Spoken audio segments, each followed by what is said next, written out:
Bonjour et bienvenue dans cette vidéo qui va parler de la pyramide des protections a-t-elle un coût? Qu'est-ce que la pyramide des protections? Donc la pyramide des protections, c'est par exemple premièrement un salaire pour rémunérer sa vie, qui consiste à protéger la base de la survie. D'accord? Donc ça veut dire que grâce au salaire, celui qui le perçoit est capable de payer ce qui lui permet de vivre plus ou moins correctement. Ensuite, dans ce salaire, il y a d'autres protections qui se mettent en place. D'accord? C'est-à-dire, par exemple, l'alimentaire, c'est une protection contre la faim. Ou encore, la santé. D'accord? La santé, c'est-à-dire tout ce qui est du domaine de l'entretien et tout ce qui est du domaine du soin. Ensuite, il y a l'activité. D'accord? L'activité, ce n'est pas une obligation. Mais ça fait partie du monde de l'entretien, ça fait partie, on va dire, dans l'activité, ce qui est rémunérant, c'est ce qui est à payer, par exemple, le déplacement, d'accord, l'essence, etc. L'activité, je ne parle pas de l'activité professionnelle, je parle d'une activité diverse, d'accord, c'est-à-dire faire ce qui nous plaît, ou se déplacer, ou vivre, d'accord, la mobilité, d'accord, voilà, c'est ce que je voulais dire. La mobilité. Donc la mobilité, bien sûr, ça fait partie du domaine de la protection, et une grande partie d'ailleurs. Ensuite, l'électricité. En quoi est-ce une protection d'avoir de l'électricité? C'est une protection sensorielle. D'accord? C'est une protection sensorielle, c'est-à-dire contre le froid, contre la trop grande chaleur, contre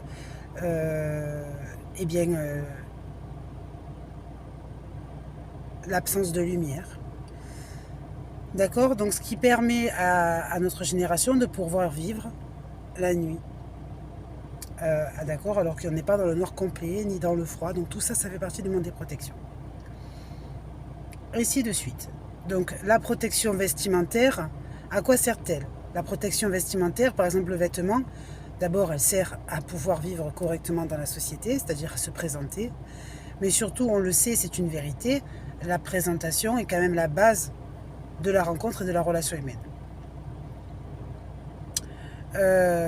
Hormis s'il y a des arguments, d'accord, comme par exemple les pathologies, certaines pathologies, d'accord. Donc bon, ok, donc on a compris. Donc tout ça pour dire quoi? Tout ça pour dire que une protection en englobe d'autres, et que c'est la pyramide des protections, d'accord. Donc ça veut dire qu'à la base le travail, puis, et alors à quoi sert-il de trouver de l'argent supplémentaire, c'est-à-dire une réserve d'argent, qui serait une sécurité des mystères. D'accord? C'est-à-dire que c'est vrai que humainement, on préfère avoir de l'argent de côté pour éventuellement être rassuré en cas de besoin surprise.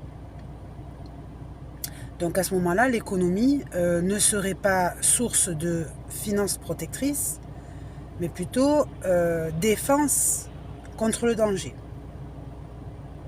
éventuel. Or, si les protections sont bien faites, il n'y a pas de raison que le danger puisse nous concerner. D'accord? Donc ce que je suis en train de dire, c'est que si la pyramide des protections est correctement établie, il n'y a aucune raison que la surprise ne s'installe, la mauvaise surprise ne s'installe dans l'organisation. On sait que ce n'est pas toujours le cas. Et puis on sait qu'on a envie d'évoluer. Ça veut dire qu'à la base, on ne se contente pas de ce qu'on a. D'accord? On se dit, non. Si on peut essayer d'améliorer le niveau de vie, c'est ce qu'il faut, parce que c'est l'objectif, ça fait partie des motivations, parce qu'on sait que si on fait que rester sur le même niveau tout le temps, voilà quoi, à un moment donné, je veux dire, il n'y a plus de raison. Sauf, en fait, on aime l'aventure. D'accord, découvrir l'aventure, c'est-à-dire par exemple l'invitation à faire des voyages, l'invitation à, à, à changer de logement, d'accord, à évoluer, à trouver un niveau de vie supérieur et une amélioration. Donc, bien sûr, pour ça, il faut de l'argent. D'accord, il faut de l'argent. Qu'est-ce que ça veut dire? Ça veut dire que la base de l'économie se base sur quoi? Eh bien, sur l'inquiétude. D'accord? Économiser, c'est s'inquiéter. Il n'y a pas d'économie sans inquiétude parce que la pyramide des protections qui sont dans les protections, de la protection, de la protection, de la protection, doivent former normalement des barrières contre tout type d'inconvénients. Sauf qu'on sait que le prix de ces protections s'élève. D'accord? Donc ça veut dire que les protections sont de plus en plus chères. Par exemple, à cause de l'inflation. Par exemple, à cause des crises de l'essence. Par exemple, à cause des grèves. Par exemple, à cause des guerres. D'accord? Donc ça veut dire que tout ça, bien sûr, ça influence le marché et ça demande de savoir à tout prix se mettre à l'abri contre ce qui, dans ce qui pourrait être des protections, est à la base eh bien, un piège. D'accord? Donc ça veut dire que à cause de ça, à cause du fait que la protection n'a pas de prix fixe, d'accord, elle peut s'élever, elle peut devenir, on va dire, les crocs vampiriques plutôt que d'être des protections réelles. Sauf qu'on en a quand même toujours besoin et que donc la pyramide des protections se transforme en maison de sang, quoi.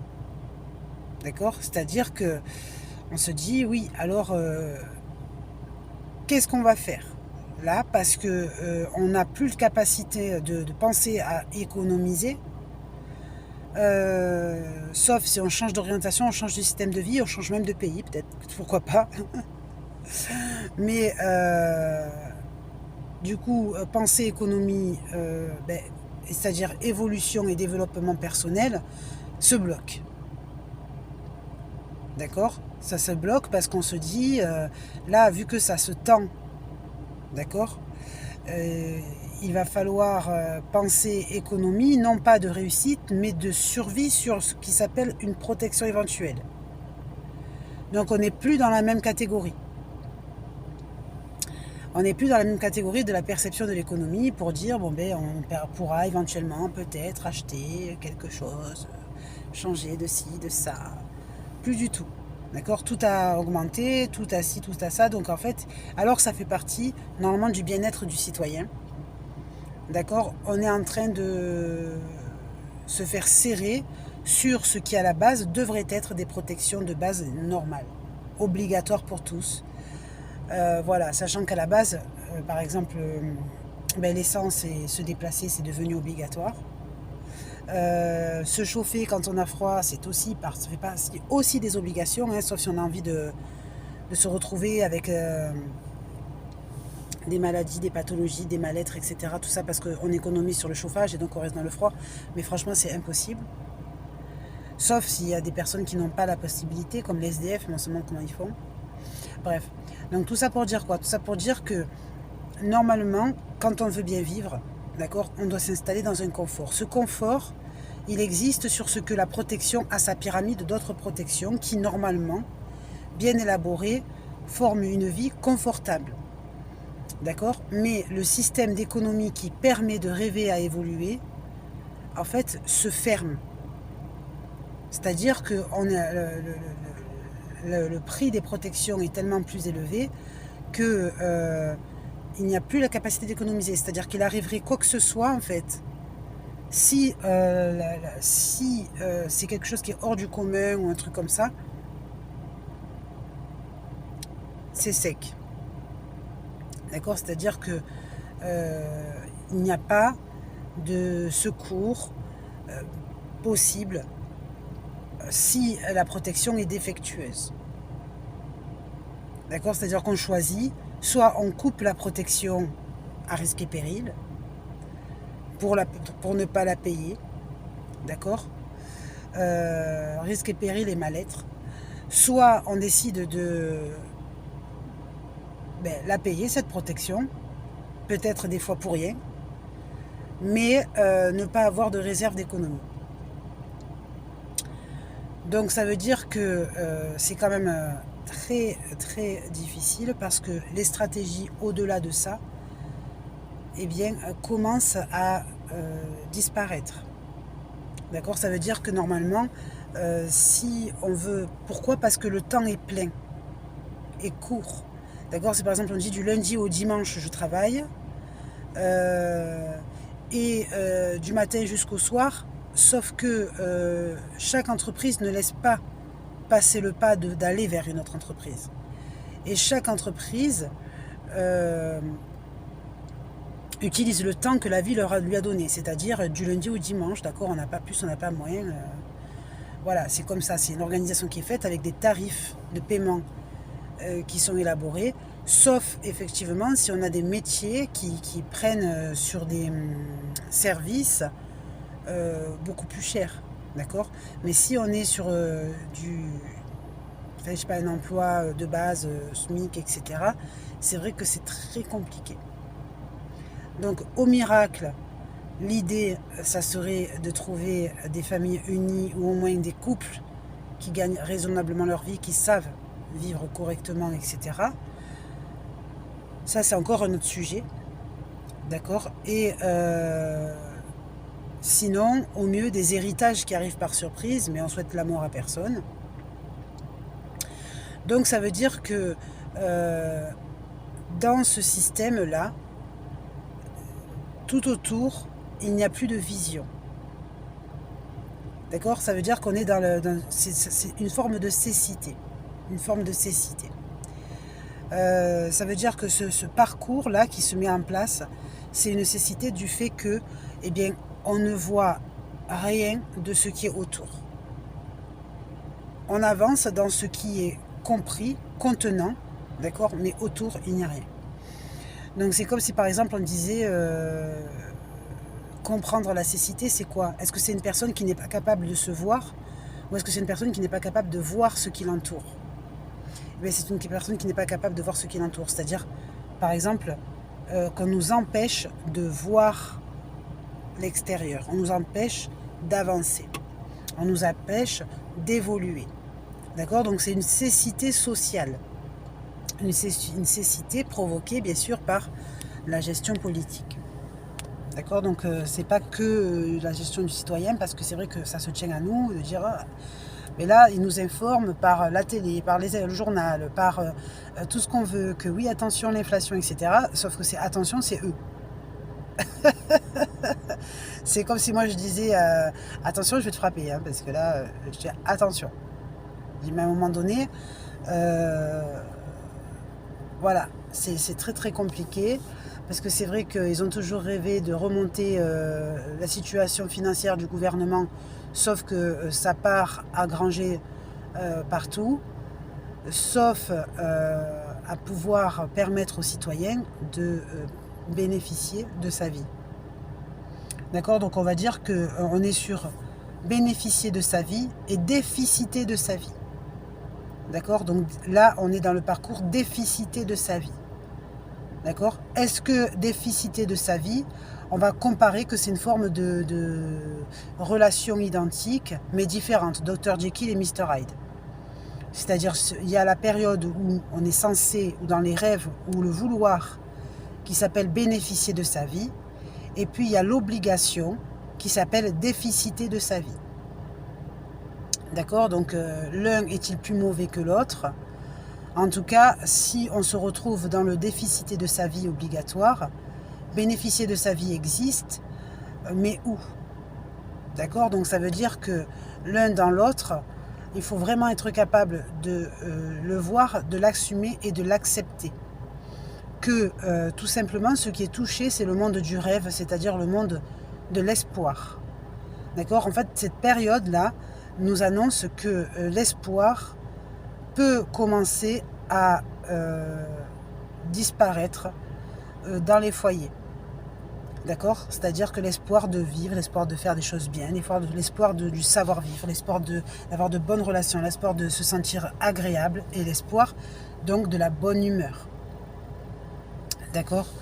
Donc ça, c'est malheureusement une vérité qu'il va falloir réussir à travailler pour passer cette épreuve. Donc tout simplement, on en est là, c'est-à-dire que le bien-être de la vie permet l'espoir, c'est logique. D'accord? Le bien-être reçu est une graine dans un jardin qui permet de développer tout un contexte, tout un potager. D'accord? Là, eh bien, on nous offre une graine sans terre. D'accord? C'est-à-dire que la graine, elle existe toujours, mais elle n'a pas de terre. Donc ça veut dire que l'objectif de l'inflation et d'augmenter tous les tarifs, etc., c'est de récupérer toutes les sources d'économie qui se trouvent chez les habitants, de les envoyer vers les services de l'État, qui, eux, eh bien, parce qu'ils auront bénéficié de cet argent, devront donner aux impôts à l'État. Donc ça veut dire que c'est une remontée vers le gouvernement. D'accord? Tout ce qui est en train de se passer, c'est que le gouvernement est en train de remonter toutes les sources économiques vers eux et laisser les citoyens donc dans l'abandon, quoi. L'abandon. Petit à petit, en fait, on est en train de partir sur ce chemin. Donc ça, il faut savoir comment faire. Il faut réfléchir sur la situation plutôt que de semer des grèves de partout qui finalement n'aboutissent à rien.